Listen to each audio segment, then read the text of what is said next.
Hello, আমি শিবানী রায়। আমার চ্যানেলে আপনাদের স্বাগত। আমি আজকে বানাবো নারকেলের সন্দেশ। ওই সাজ দিয়ে, এই যে দেখাচ্ছি, এই যে এরকম সাজ আছে না, আমার কাছে 3টে সাজই আছে। এগুলো আমি আগে ধুয়ে মুছে তারপরে নারকেল তেল লাগিয়ে রেখেছি। এইবার এবার আমি গ্যাসটা চালাচ্ছি। আর নারকেলটাকে আমি কুড়িয়ে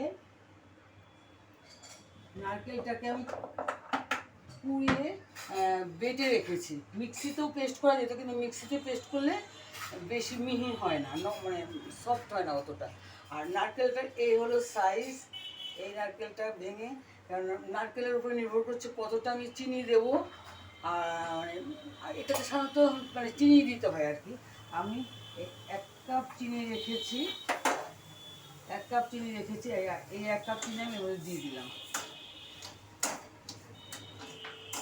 এটাকে এবার মানে পাক দিতে হবে যতক্ষণ পর্যন্ত না এটা মানে সন্দেশটা বানানোর উপযুক্ত হবে।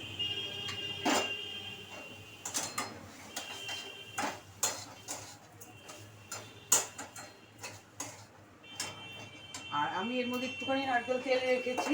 এটাকে যখনই বানাবো একটা ওঠানোর পরে একটুখানি তেলটাকে ব্রাশ করলে আর এটা একটু ঘষেই মুছতে হয়।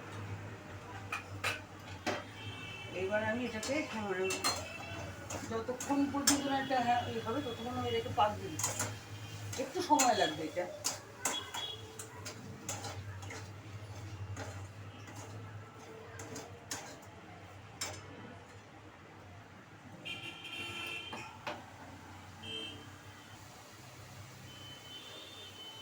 এটা যদি পেতলের পাত্রে, ওই চড়াট বলে যেগুলোকে, পুজো টুজো করে, ওগুলোর মধ্যে করলে না রঙটা একদম ধবধবে সাদা হয়। আর নারকেলটা তো আমি পুড়িয়ে নিচের যাতে না পড়ে, আমি সেইভাবে নিচের কালো কালোগুলো আমি সেইভাবেই করেছি। কিন্তু এগুলো করলে অতটা সাদা ভাবটা থাকে না এই ধরনের কড়াইয়ে করলে।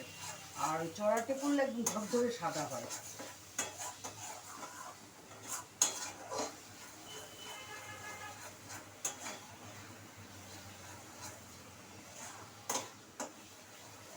এইভাবে করে পাকটা হলে পরে ইচ্ছে করলে কোনো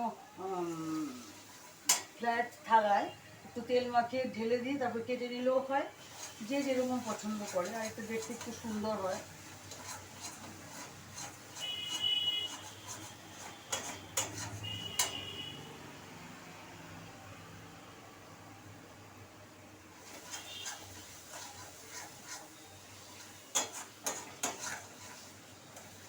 পাকটা হতে একটু সময় লাগে।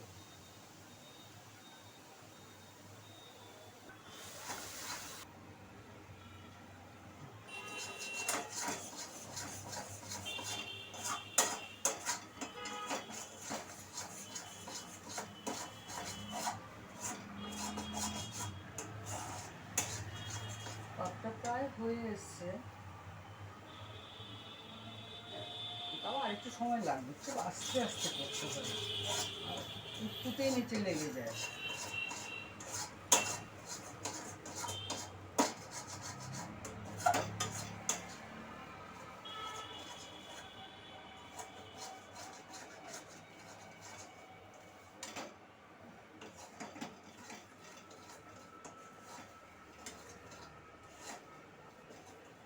এই কড়াইগুলোতে করলে পরে না এরকম একটু লালচে ভাব হয়ে যায়। আর এই চড়াটে করলে একদম ধবধবে সাদা থাকে।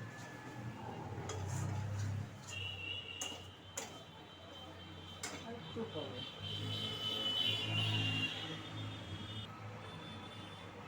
এটার পাকটা হয়ে গেছে সম্ভবত, দেখি নামাই। না হলে আর একটু দেওয়া যাবে, পাক হয়ে গেছে।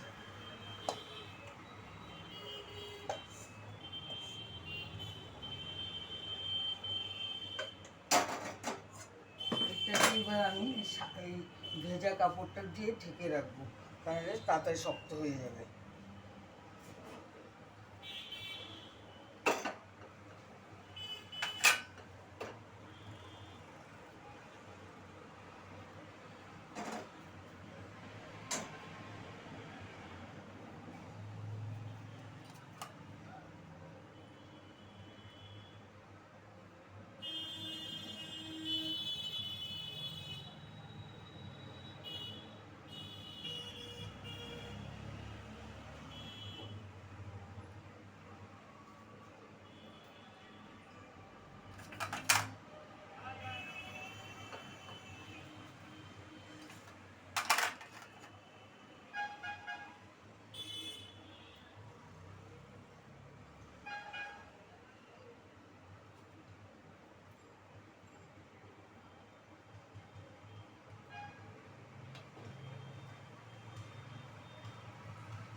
ছাঁচগুলো অনেক দিন ধরে ব্যবহার করা হয় না, আর ব্যবহার না করলে না এগুলো ঠিক ভালো থাকে না।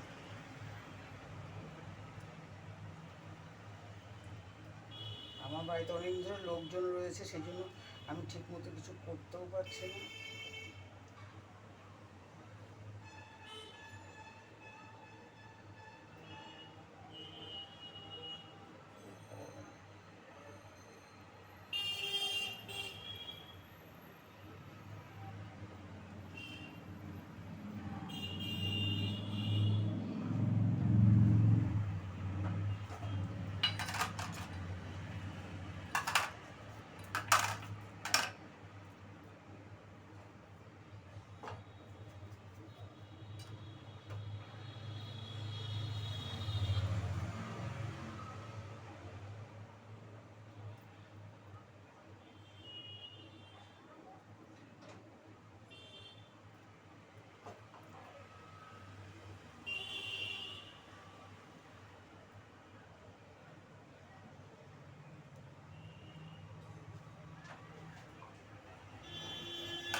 এগুলো আমি কয়েকটা করে দেখাচ্ছি আপনাদের।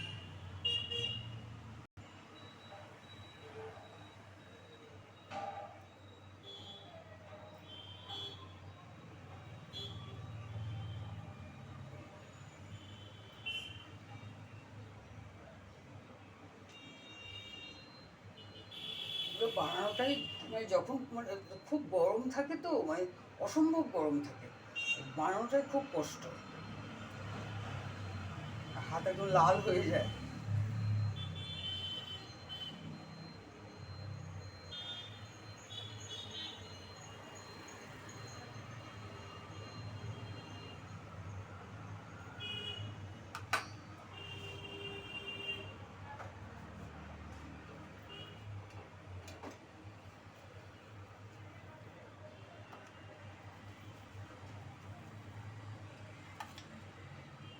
এই ন্যাকড়া মানে একটা ভেজা ন্যাকড়া দিয়ে ঢেকে রাখলে না, তাহলে কখন শুকনো ঝরঝরে হয়ে যেত। ওই ভেজা ন্যাকড়াটা দিয়েই করে রেখেছি বলে এতক্ষণ ধরে বানাতে পারছি।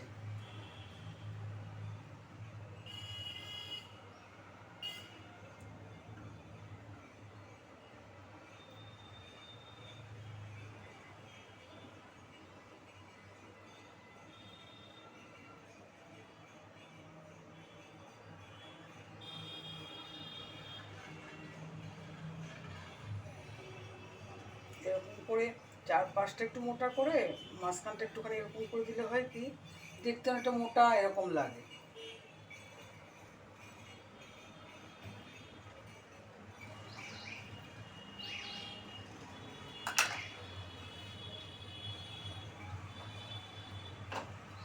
এই বারবারই একটুখানি তেল দিয়ে, আমি ঘি দিই না কেন, ঘি দিলে না ঘিয়ের একটা গন্ধ আসে, আর নারকেল তেল, ভালো নারকেল তেল দিলে সেই গন্ধটা আসে না। আর আমি যেটা ঢেলেছি ওর মধ্যে একটু তেল ঢেলে নিয়েছি, যার জন্য একটু কিচ্ছু লেগে নেই এটাতে। আর এমনি তোয়ালেটা দিয়ে, ভেজা তোয়ালটা দিয়ে ঢেকে রেখেছি, এটা করলেই শেষ হয়ে যাবে।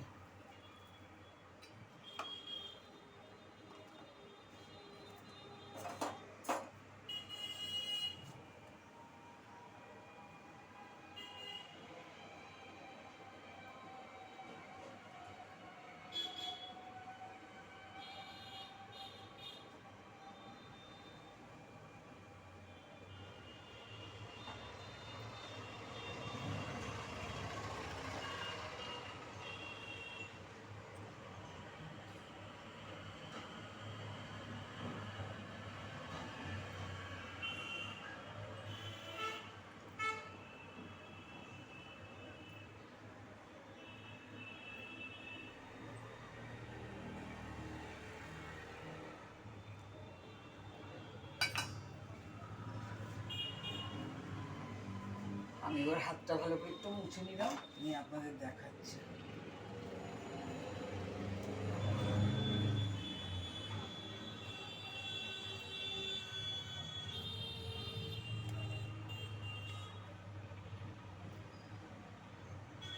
মানে মোটামুটি একবারেই সবগুলো হয়ে গেল, আবার নতুন করে আর জাল দিতে হলো না। আপনাদের কেমন লাগলো আপনারা জানাবেন। আর হ্যাঁ, ভালো লাগলে হ্যাঁ লাইক করবেন, আমার চ্যানেলটাকে সাবস্ক্রাইব করবেন। আপনারা ভালো থাকবেন, আমি সবসময় আপনাদের পাশে আছি, আপনারা আমার পাশে থাকবেন। ধন্যবাদ আপনাদের।